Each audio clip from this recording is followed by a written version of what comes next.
Okay, so the next thing we're going to do is we're going to focus on the south elevation. So we're going to imagine that we are looking from the north down towards the south.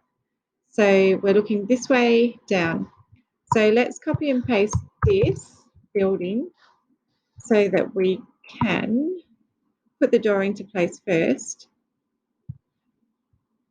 So we just need to find the position of the door because we've got our markers here which tell us where the door is.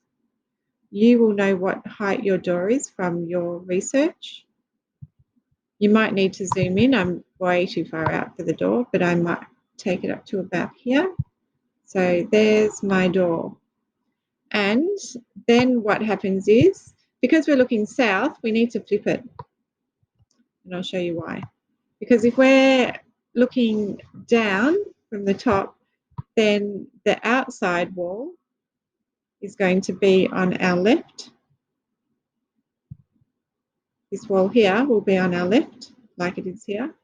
And the interior wall will be on the right. So we need to move our door. So we've got the door in position, but it needs to be sitting on the ground, obviously. We remove the windows because we don't see the windows from that direction. There's only windows on this back wall. Okay, so there we have our north elevation and our south elevation. So just make sure that you have them lined up along the same horizontal and vertical axis. So it should be nice and aligned down here. If it's not, just make sure you move it over a bit.